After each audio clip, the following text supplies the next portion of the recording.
বর্ধিত পৌরসভা মানি না মানব না, আরে নিরঞ্জন মানি না মানব না,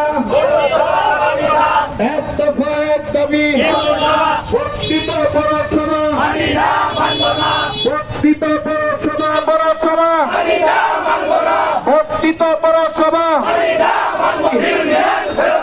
ফেরত চাই, দিতে হবে বর্ধিত পৌরসভা। সামনে থাকা ভাই, আপনি সামনে থাকান একটু।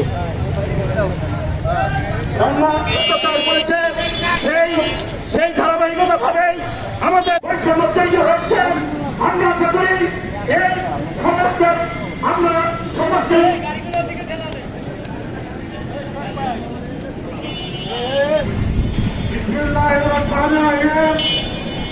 সম্মানিত উপস্থিতি, আপনারা জানেন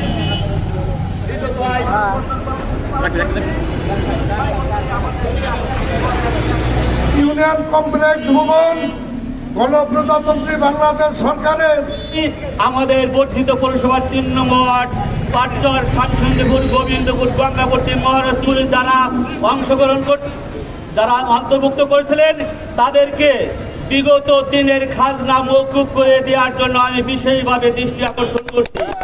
চাই আপনার এলাকার মানুষ দরিদ্র, অসহায়, কৃষি নির্ভরশীল, এরা বর্ধিত এলজিআরডি মন্ত্রী ইঞ্জিনিয়ার খন্দকার মোশাররফ হোসেন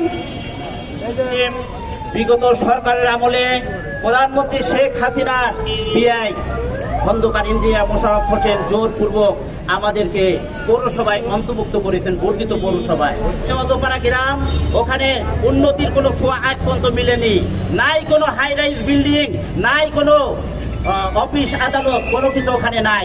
ওখানে গ্রাম আর গ্রাম, শুধু কমপক্ষে 80% এলাকা হলো কৃষিবাদী এবং শতকরা 90 থেকে 95 জন মানুষ হলো দরিদ্র সীমার নিচে। আমরা আর এই অবৈধ পৌরসভায় আমরা থাকতে চাই না। আমরা ভ্যাট ট্যাক্স খাজনা আমরা দিতে পারবো না। এখান থেকে আমরা শপথ গ্রহণ করে দিতে, আজকে থেকে আর কেউ আমরা এই পৌর কর, ভ্যাট, পানির বিল এবং কোনো কিছু আমরা ট্যাক্স দিব না।